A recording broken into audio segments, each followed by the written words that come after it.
Okay, it started at 130, went to 160, 190, and 210. Low pressure. Just keep on, keep on. I'm turning my TAC or my failed diamond run. It just made snap pull, so plus I don't need that much shatter, so I'm gonna turn it into Thc-A isolate.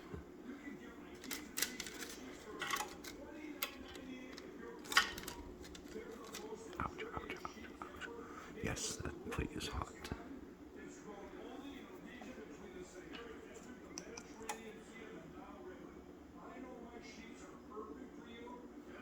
Okay, let's see that.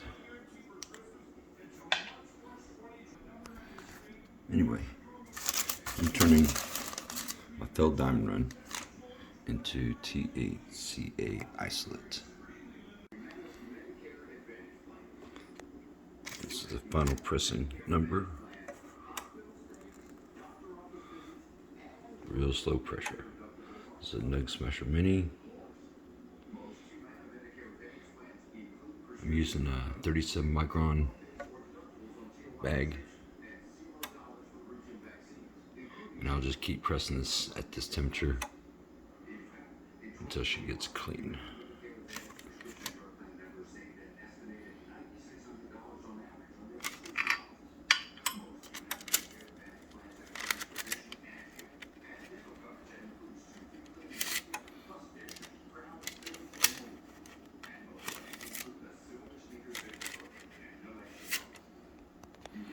And I keep changing the paper until she comes clean.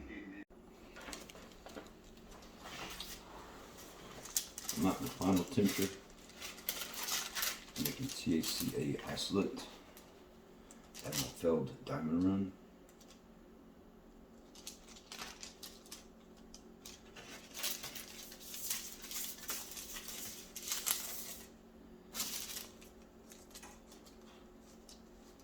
Started at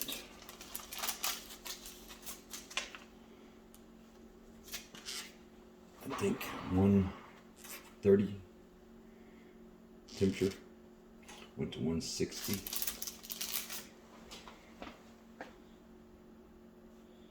and I'm at 210. This is my final temperature raise. I won't go over 210. This is a Nug Smasher Mini. I don't have pressure gauge. I'm barely putting pressure down on this. Started at 130, 160, 190, 210. This will be my final temperature. Gotta press that. It's real light on the pressure. Means I don't have a pressure gauge.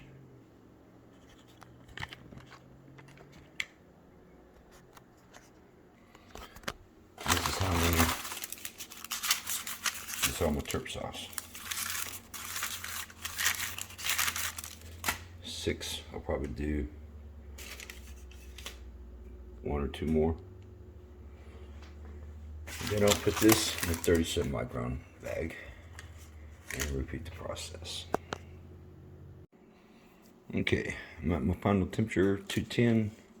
I'm gonna keep pressing this out until I get it almost white. And if I want this pure white, what I do is after I get this out, I'll trim it out. I'm gonna Nug Smasher Mini. Then I'll just keep pressing this out until it gets a little bit whiter. Then I'll break this out of the bag. If I want it whiter than that, then I'll take all the white stuff and everything, and I'll put it back in another bag and press it again. Anyway, making Thc-A isolates at my failed diamond run. I'll be doing this next. I'm using a 37 micron bag.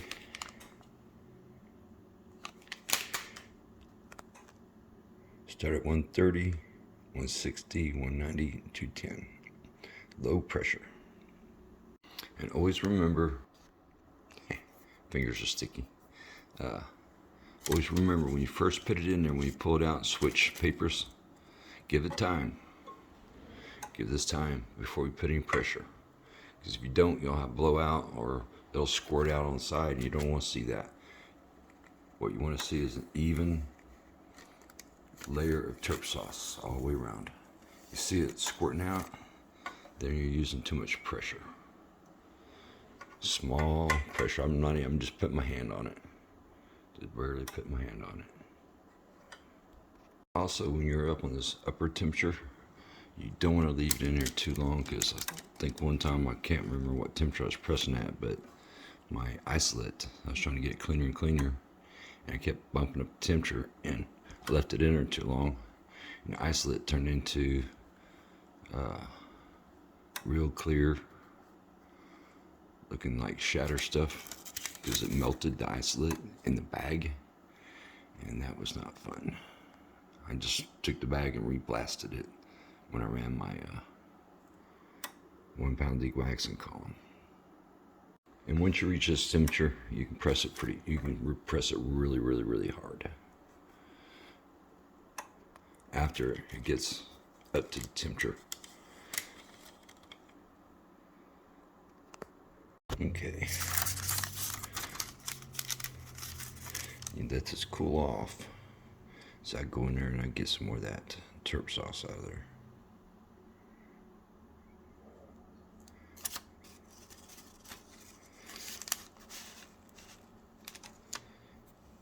Okay. And I save all my turp sauce. But that's isolate. See some debris that was in my, it's probably ash or smoke, so. But that's what you want to look for. You want to see it turn white.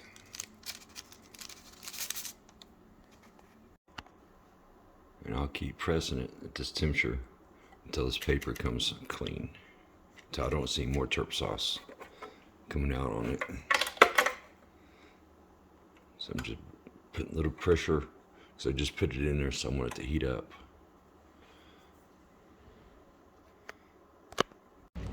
What I did was I had a real turpy spot in the middle, so I took some of this parchment paper, cut a strip off of it, folded it over into a square, and put it on that spot that was real turpy to help push that turp sauce out to the edge.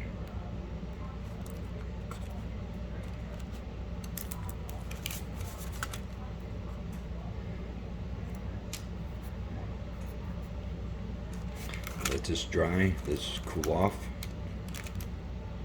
and then open up the bag. You see some of the isolate right there. It's another reason why you want to kind of double it over a couple times. Probably should use a bigger bag. But you see the isolate right there trying to ooze out. So that tells you right there I lost some of it. Anyway, I'm gonna let this cool off, and I'll separate it, break the bag, cut the bag open.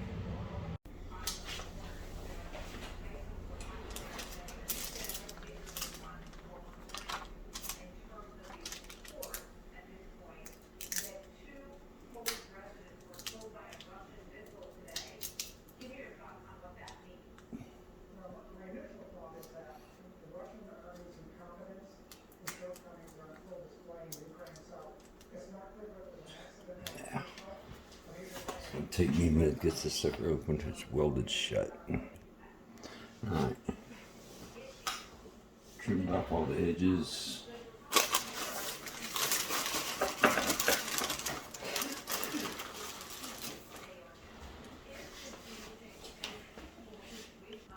Alright.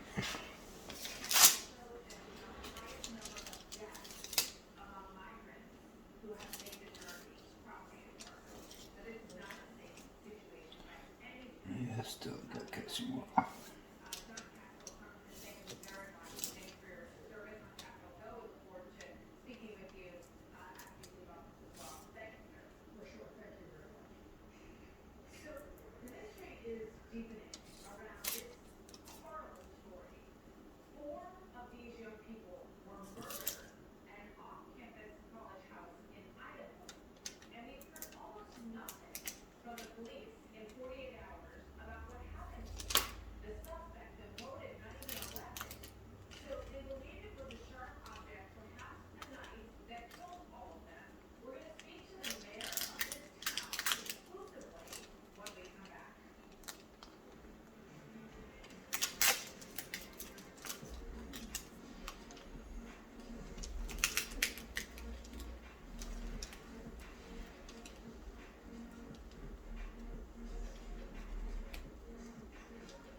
want to, keep all this separate.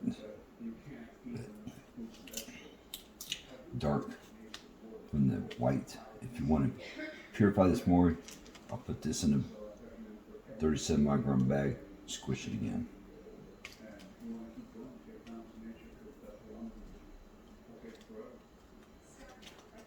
Lots of times I'll put this in the freezer to get the rest of it off the bag. And this bag here, I'll clean it off. I'll clean all this off, and then I'll take this, melt this down into a glass shatter. That way it's easier to use instead of having little bits and pieces and powder everywhere. And what I'm going to do is I'm going to melt this down on a hot plate. Melt this down into a shatter, or to one solid piece. It look like glass. Yeah, I could have got it all pure white like that, but if you have something that's clear and you have a piece that breaks off, that piece, if it's clear, it's really hard to find. Plus, this is a shitload of work to get it pure white.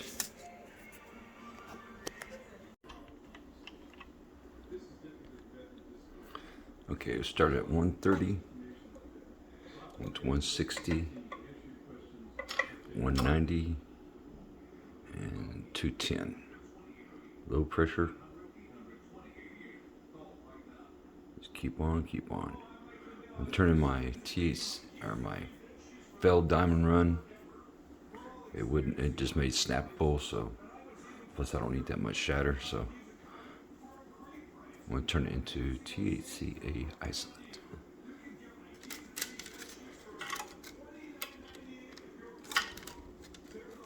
Ouch.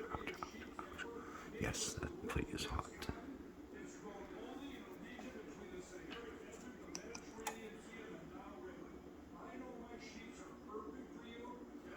Okay, let's see that.